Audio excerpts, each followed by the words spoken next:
Henry Spira, Revlon, and the Draize test, the conflict and compromise of animal rights. The Draize rabbit eye test is used to determine how much damage a product or chemical will do to someone's eye by applying a sample of the product to a rabbit's eye. This test was being used by cosmetics company Revlon to test their products. In 1979, Henry Spira, an animal activist that saw Revlon's use of the test as trivial, sent a letter to Revlon asking them to fund research for alternatives to the test. This sparked conflict between Revlon and Henry, along with 400 groups working with Henry. On December 23, 1980, Revlon was forced into a compromise where they donated $750,000 to Rockefeller University to research alternatives to animal testing. This forced compromise influenced other companies to donate to the movement. During 1979 and 1980, the time that the conflict took place, a group of circumstances led people to want change. However, some of these events also improved large businesses like Revlon's revenue.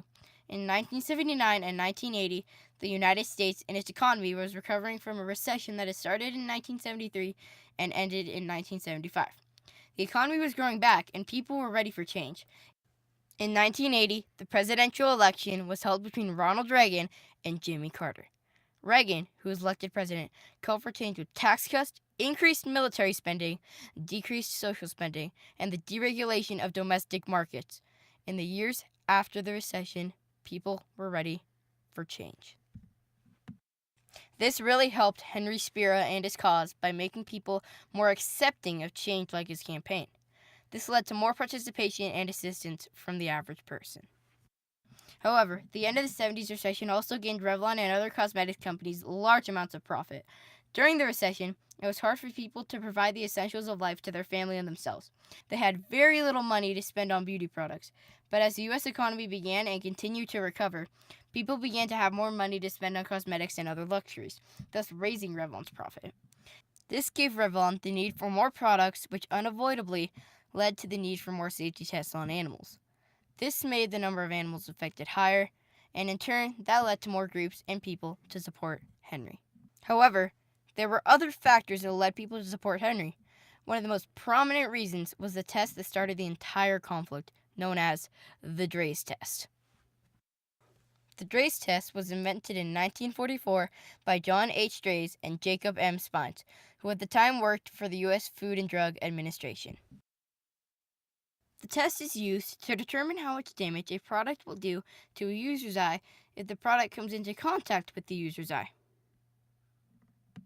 The test is conducted by dropping a small amount of the substance into an animal's eye and leaving it there for up to 21 days, while measuring different effects on the eye, including ocular discharges and iris abnormalities. Rabbits are widely used for this test because of their large eyes, relatively low cost, well-described anatomy, and ease of handling. In 1979 and 1980, the test was being used by cosmetics company Revlon to test the safety of their products. However, the animal activist Henry Spira saw their use of the test as trivial and at one point said, "Is another shampoo worth blinding a rabbit?" However, the people at Revlon did not see the test as inhumane, and some only had an eye for profit. The mix of two completely different ideologies on this test were sure to stir up a conflict, and that is exactly what happened. In 1979, Henry Spira sent a letter to Revlon's president at the time, Mitchell Bergerac, asking for Revlon to fund research for alternatives to the test. They asked for 1/100th of 1% of Revlon's gross profit. Revlon pushed off Henry and the letter to Frank Johnson, who at the time was Revlon's director of public affairs. Henry and the people working with him talked and chatted to Frank for months, but he didn't give the letter or the idea of the funding to his science advisors. With that lack of communication between Frank and his science advisors, Henry realized they weren't being serious. This is when the conflict really took off. Henry gathered a coalition of over 400 groups and in April of 1980 approached Mark Graham, an advertising executive. Henry approached him with the intention of running a series of full-page advertisements in various newspapers. Mark agreed, and they launched their advertisements starting in the New York Times and then moving to other New York newspapers. These ads got the message out there about the test and led people to support Henry's cause. However, Revlon did not budge and held strong to their thoughts on funding alternatives to the Draize test. The fight continued.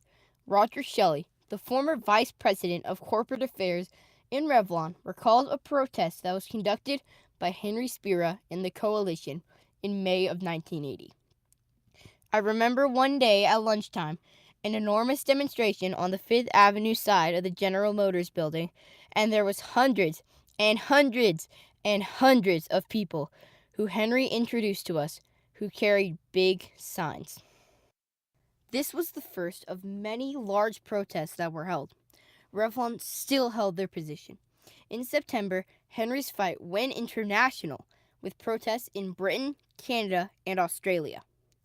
The coalition was starting to gain a lot of support, and Revlon was affected greatly by this rise.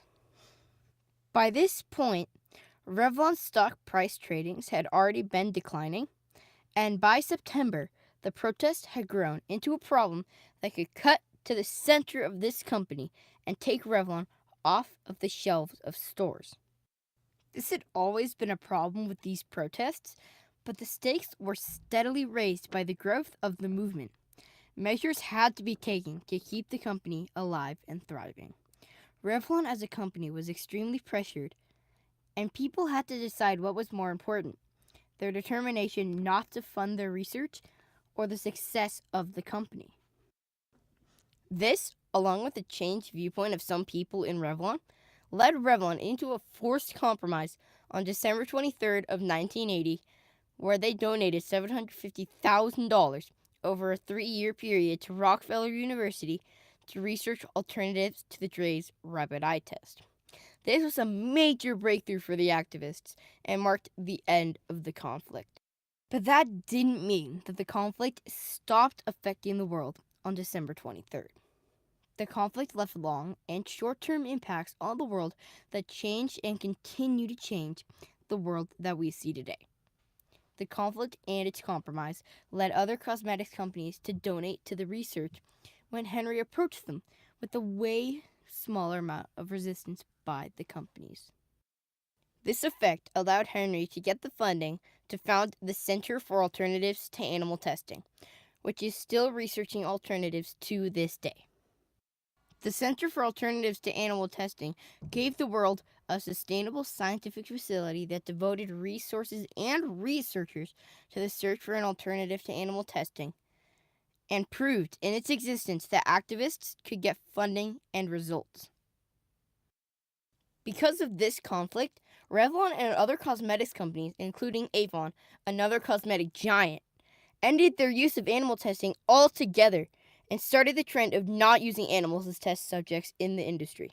Henry, through this campaign, raised awareness for the atrocities of animal testing and, in turn, contributed to the growth of animal rights and activism. Through the campaign, the impacts listed here, and the amazing legacy that was left behind, the conflict between animal rights activists and Revlon changed the world as we know it today.